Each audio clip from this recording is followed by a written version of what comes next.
Big numbers all over women's basketball and women's sports. Alex Simon of Bay Area News Group here to talk about all of it with us. Locked On Women's Basketball starts now. Ogunbowale for the win. You are Locked On Women's Basketball, your daily podcast on women's basketball.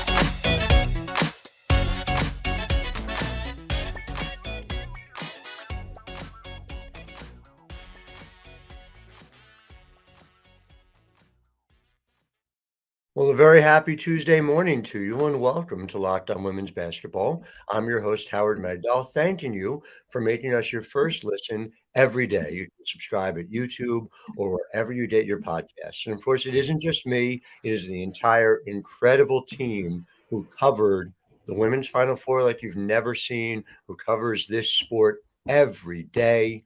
TheNextHoops.com, $9 a month, $72 a year. Build the women's sports and the women's basketball infrastructure you want to see in the world because there's a lot to cover. And in segment one, we're going to talk about one number, 9.9 million, and what that means. The audience, of course, for the women's final. I was there in Dallas. Alex Simon, who's done tremendous work reporting about this for Bay Area News Group. I think he's written at the Next at some point in the past, if memory serves, as well. Once or twice. Once or twice. And then segment two, we're going to be talking about a different number that is basketball adjacent, but very much matters for basketball. And that is 53 million. And that is the amount of money spent on expansion fee alone, part of a $125 million initial investment in NWSL in the Bay Area. What is that going to mean for the Bay Area? And what is that going to mean more specifically for our neck of the woods for WNBA expansion? But Alex, welcome to the show. I want to start with what your initial reaction was when that 9.9 million number, 12.6 for a peak, 9.9 million tuned in to watch LSU versus Iowa, the final. And that didn't even include me because I was there. I was in person. So it was more like 10, if you round up. But just what was your initial reaction to it? There's definitely some rounding up to do for people who were in person there. But I'd have watched, I think we knew it was going to be a big number, right? The previous record had been close to 6 million, but under the 6 million mark. Even I read Paulson and Sports Media Watch, which does some excellent work in this space, predicted a number at 7.12 million. So it was predicted to break any record it had. But 9.9 shatters records. And honestly, at Sports Media Watch, they did the comparison. That's more than anybody has watched. Any single NHL game has gotten in the last 50 years, let alone, any MLB playoff game, any NCAA playoff game that are not the championship rounds for those two sports. It's a number that the gravity of its largesse is probably shaking a lot of people's mindsets out of whatever preconceived box they had put women's sports, because this number, I checked this before. This is the third largest audience out of any men's game from the first two weekends. There was only two men's games in the college tournament that were bigger than that, and it was the Sunday 5:15 network television spot. Hey, Howard, what time and what channel was the national championship game on? 3:30 Eastern time. And it was on ABC or ESPN. Which one was it on? I think it was on ABC, which would be network television. It's amazing what happens when you put something in a spot where it can be seen by a wider volume of people, that a wider volume of people come watch, right? It does blow my mind that people were still surprised when NWSL was put on CBS in prime time last year for the championship game, and that number blew away previous things. It is not a magic trick. Give people access to this incredible product and they will go see it and they will watch and look, it. And I gotta say, it's funny, I will not name a person who I texted, but I did text a college basketball coach about this. And the quip that I got back was basically, can you imagine if we had better officiating in that game? and the crazy part about it is, like, that game was maybe the least compelling of the 3 games we saw in Dallas, just in No the way doubt. it played out on the court. Mhm. And we're still seeing numbers that big. And it's in part because of the gravitas of the star power right now, not Yes. just in women's basketball, period, but very narrowly in college basketball on the women's side. No doubt And about it. I mean, everyone needs to see Addison O'Grady play as soon as possible. I agree with you. And then to a certain extent, of course, Caitlin Clark and Angel Reese as well. And so, I mean, listen, I will just tell you anecdotally, right?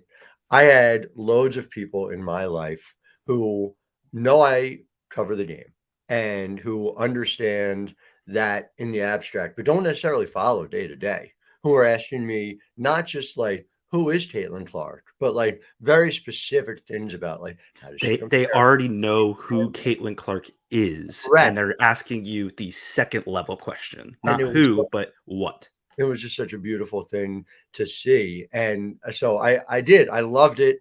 I got loads of complaints about the officiating in my text messages as we're going, everyone from like a small person who lives in my house right through to people who have said to me, and not with any sort of malice, like, yeah, I just don't follow the game. And they were there and they were watching it. And again, it goes back to and I've seen this so many times anecdotally, is just these are people who love basketball, and it's not even in these cases misogyny. It's not. It is, and it's reflective misogyny, right? It's misogyny that leads to these games being put in difficult places to find, and then people who would otherwise be all about it not being able to find it and not being willing to do the work. And It's you yeah, have to do the work. baked in misogyny from just That's right. years of being put in a very specific window in a very specific lane. And look, like there's been a lot of choices that have been made on the NCAA side that have, I think, borne incredible fruit. I Mhm. actually think the decision at one point to switch from a Sunday, Tuesday Final Four weekend to a Friday, Sunday has turned out to be a brilliant decision. And 100%. if you look Monday morning, if you were watching across the various ESPN platforms that have first take, now mind you, the championship's on ESPN entity, but Right. like in the past, there have been times where even the championship being an ESPN entity meant that they would lead with the men's coverage and still then come back to the thing that ESPN itself shows. First take, all of those shows were constantly about this. On the Monday of the men's national championship game, they were talking about a game that already happened on the women's side. That was It's the discussion leader. And even just kind of culturally and anecdotally to see that shift is it's kind of the numbers beget the culture beget and all of this, but these things are happening concurrently, and it really couldn't be timed better for the NCAA and for the college game to radically shift here coming forward. to me, and I wrote about this last week at the Nine. There's a lot of people who are saying, "Oh, Caitlin Clark is responsible for this," and it's more complicated than that. It's of course not the case. She's being uh, given some sort of assignment, some sort of obligation that women's basketball players have been given. I went back to Diana Taurasi, and you found identical quotes about Taurasi to what you're seeing about Clark from 20 years ago. But you can go back to Ann Myers Drysdale. And Ann I was gonna say Rebecca Lobo Right. in that sense Lobo, too. Annie. I mean, it's just, this idea of like, hey, there's this baked in uh, thing you need to overcome. Can you do it by yourself? And it's just idiotic, right? But there is a part, and it's Angel too. It's Angel Reese just as much as Caitlin Clark, which is to say, there's opportunities now. There's a larger platform now, and these two specifically know how to maximize it, know how to take advantage of it. Angel Reese and her ability to use TikTok, her ability to create these moments is as significant as just about anyone I have ever seen in this game. I my test in situations like this is I go to my older daughter who's 13, and I talk to her about, like, tell me about her TikTok. What is it like? Eh, And she's just like, How "It's incredible what she's doing." Howard, and let me take people behind the scenes just as a family friend of yours at this point. Yes. Your older daughter is not the hyper sports focused one out No, of your two. that is very true. That is very true. My younger daughter is the one who, and I'll share video with you by text message after this because Rachel caught it, my wife caught it, of that she is just like in a chair, like 2 feet away from the television, screaming at the TV as she's watching the national title game. But you at home get to see that this is seeping beyond just the traditional sports fan route, and what Angel, let alone what Angel does on Twitter, where she has really quickly taken a path from villain to hero, in part because of the first lady on Monday, which is something we can get into later. But oh my goodness, look, the kids, as they say, they Mhm. get it, and they get it in their own way, and are going to change the world for the better the way that they change the world all the time. And It's so, just it's just so beautiful to see because there have been, been at this a while, and there have been these stories. Imani Madi Stafford had this fantastic quote tweet where somebody was talking about, oh, it wasn't misogyny. You just needed the right storyline. People need to be entertainers. And Imani, who was very much an entertainer, as well as a 6'7" basketball player who was very skilled, was basically saying, you didn't just say you're new to women's basketball. You don't need to expose yourself like this. And that's the idea, is that for so many of us have been behind the scenes, seeing this happening and seeing the muted response because of the lack of opportunity for them to be able to go out there and show the wider world what they're capable of. It's this beautiful thing. I don't even want to talk about the first lady thing. I'm just so aggravated about it. I've just, it's, that you want to talk about. I mean, I'm she not got a a lot of people on Angel Reese's side very quickly who are maybe not on Angel Reese's side going into Monday. So, Dr. Jill Biden, for those who didn't hear it, was saying, oh, both teams should be there. And no, no, Iowa's got a real good chance next year of being there in their own right. they can earn it. They can Let's very easily earn it next year.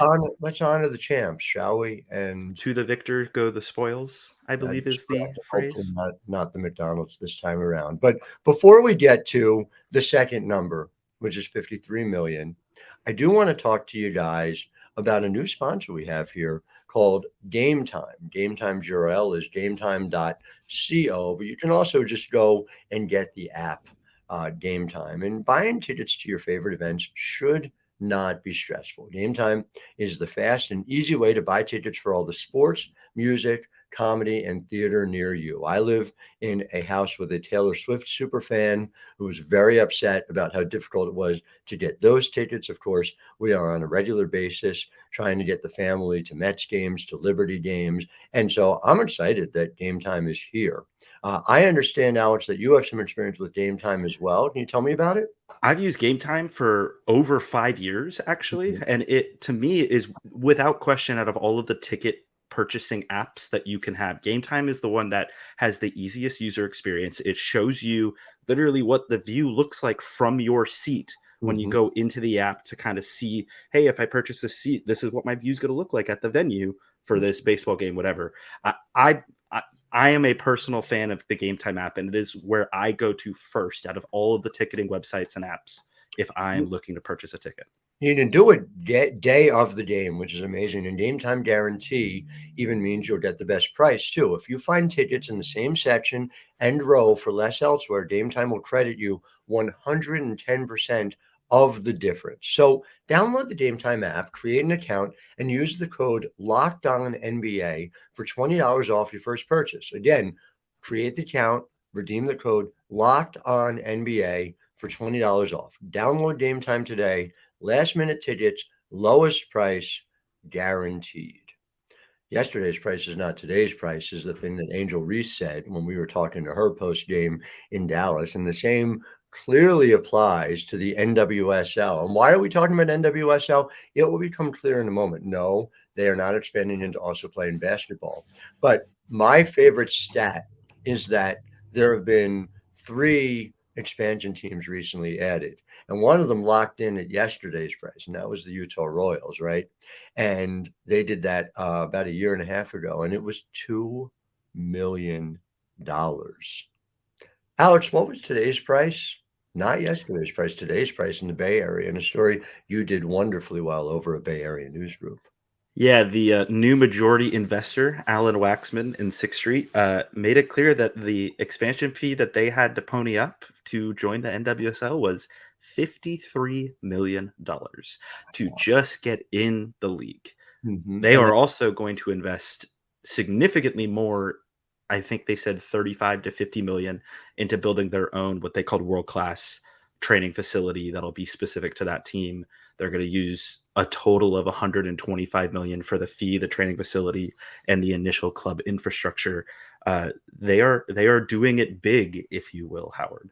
there is something both infuriating and amazing at the same time for a person like me who has covered this league for a long time to hear somebody say that much money is going into a training facility when on the flip side, I covered a team at Sky Blue FC that used to put players in trash cans filled with ice to recover, and not that long ago. So such things are possible. It is delightful that they are happening here. I will say, in the Bay Area, that means that like 5 million is just for land. So like I know.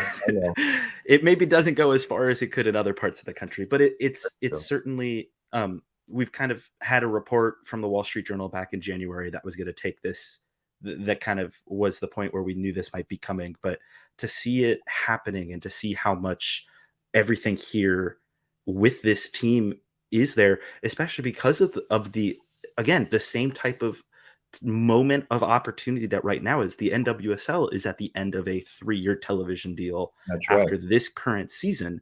And for as much as this ownership group, which is led by 4 former women's national team stars, I think people, even on the Locked On Women's Basketball podcast, might have heard of Brandy Chastain, Mhm. Ali Wagner, for Uh, example, as 2 of those 4. sounds Uh, yeah. I they believe fully. Waxman has said this. He thinks they are structurally undervalued, and that by getting in now, Yeah. even 5 to 7 years from now, it's going to look like it's paid off handsomely for them. It's gonna look silly, is what it's gonna look like in retro. It's the difference, and I've used this phrase over and over again. Men's sports is a developed economy, women's sports is a developing economy. And when you look at the difference between those two things, the percentages, the scale, the rate of return is just off the charts. And it is astonishing to see in real time happening this quickly, but it is not surprising to see, if that makes any sense. There's a whole lot of us who've been sitting here saying, well, this is just a matter of when, not if. And the fact that we're at that when moment is a particularly lovely thing.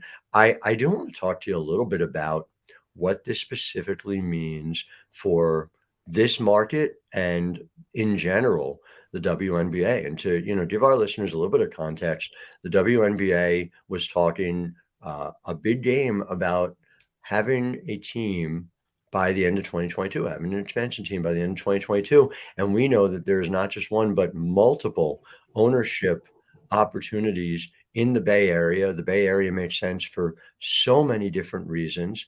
It's almost unfathomable to me, if I'm being honest with you, and I always am. It is almost unfathomable to me that the same market that was able and willing to get a group together to pay $53 million for NWSL has not yet satisfied the WNBA to the point that the W is willing to expand into the Bay Area. And so you've done a lot of reporting on this. Am I wrong about this? Am I off base on it? What are your thoughts here? I'm certainly, and I will continue to do reporting on this, especially today with the news. But Good. I certainly think there would be a lot of people that if you even back in 2020, 2021 had asked, what will be announced first, a Bay Area women's basketball team or a Bay Area women's soccer team, a WNBA or NWSL team, a lot of people would have lost money today on the fact that an NWSL team is first in the Bay. You being one of them, clearly. But yeah, I mean, the crazy part, Howard, is like this would have, it's a hypothetical, but this would have been the perfect moment. You have a local Santa Cruz native, San Jose high school star, Stanford national champion in Haley Jones going in this draft. And if you did have a WNBA expansion team coming this year in the Bay Area, that's a player that you could build the entire organization around right now. Now, I don't think it ever would have happened this quickly, even if you were expanding last calendar year in 2022. Could have But been 2021. I'm just saying. but more to the point, Haley is somebody who hasn't been alive for there to be a professional basketball team in the Bay Area at all. It's been since the ABL still existed in 98, its final year, that the Bay Area has had a professional women's basketball team at the top level. They've had a couple of women's soccer teams that were in the various leagues. Right. For this team to be getting into the league later, I think is actually a better thing, that they didn't just rush back into the Bay, but they've waited, they've let things grow. They've found a stable ownership structure. They're working out all of the rest of the details very quickly, but it seems as if this market not having a pro women's team, with how large of a market it is, how much the Bay Area wants to be behind causes like this, I think the NWSL is going to be very happy that they were first, basically. I am sure you're right, and it's hard to fathom. I just keep going back to it. It's hard to fathom what has gone awry here, and I don't think it's too late. To be clear, I don't think it's too late. I think that team is going to do very well once it happens. But yeah, it's. And I should also make sure to note, for people who don't know, the Bay Area is a pretty large place. Even if you are in San Jose with a soccer team, it's not very easy to get into San Francisco. If that's where a basketball team goes, you can kind of serve the whole market with pretty good ease and not necessarily be as directly competitive as you might otherwise think you are. But it's certainly, if people are going to want to have the cool women's sports merchandise, and the NWSL has all of that for the Bay Area team when they unveil all of their branding and logos and whatnot, there's not a WNBA counter for the local fans to do that with. And so I will be very curious to see what the being first bump is that the NWSL team will be able to get here. And we even heard from PHF Commissioner Raiden Carey this morning talking about it and cooperating across women's sports lines, obviously trying to get on the train as well.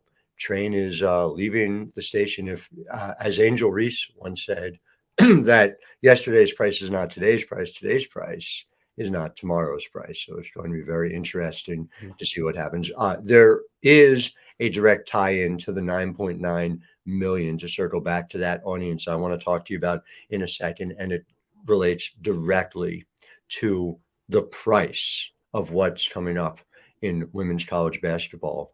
First, however, I want to talk to you about BetterHelp, and this show is brought to you by BetterHelp. BetterHelp gives you the opportunity to go online and talk about a time where you learned something new about yourself, to be able to talk to an experienced, licensed therapist to be able to help you work through something that you're struggling with. It is so vital that we do this work on ourselves. It's entirely online, designed to be convenient, flexible, and suited to your schedule. You just fill out a brief questionnaire to get matched with a licensed therapist, and you can switch therapists anytime for no additional charge. So visit betterhelp.com/lockedonnba, and you can get 10% off your first month. That is BetterHelp, HELP.com/lockedonnba. Make sure you are taking care of yourself in every way you need to. I was aggravated when I saw people within the NCAA talking about the fact that, well, if we separate women's basketball from the rest of NCAA rights, that you might lose out on the chance to elevate other sports. That somehow, despite the fact that we are seeing women's basketball have a moment where it can, should, must cash in, that was a perfectly fine path for men's college basketball to take. But somehow we were going to ask women's college basketball to do the heavy lifting, right? Maybe stop asking women to do all the work all the time instead of getting what's coming to them. I don't know. Just a sort of a big picture thing. And so I say that because 9.9 million is a huge number. And you had a terrific piece recently over at Bay Area News Group about the fact that you can start to do the math now of like, what is a unit worth if you start using the unit measure for how teams are paid for advancing or even arriving in the NCAA tournament on the women's side the way you do for the men. So take us through sort of how you did that math, number one. And number two, now that we have this 9.9 million, how does that change your math?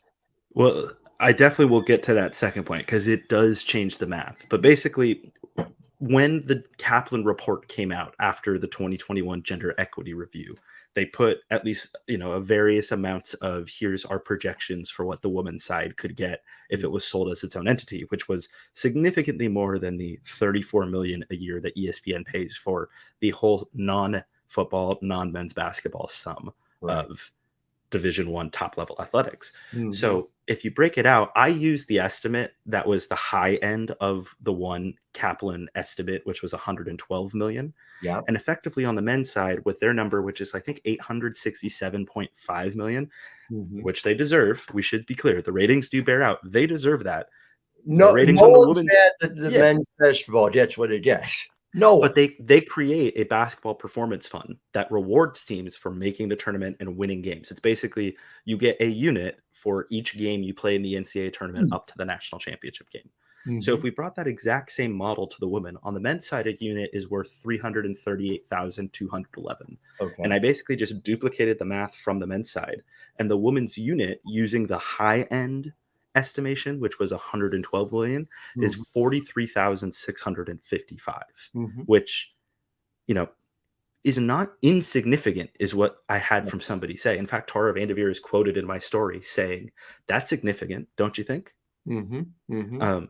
And look, the numbers are going to change because I think that $112 million estimate does not factor in a 103% growth year over year for a national championship game. Oh, That is obscene.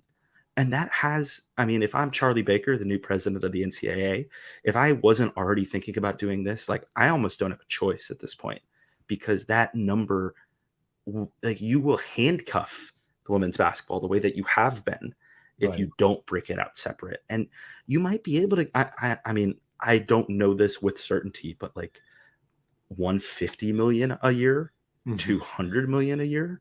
If you're putting up 10 million for a championship game, and more to the point, you put up 5 million and almost 4 million for the two final four games. You're putting up Yeah. multiple $1 million games throughout the first two weekends.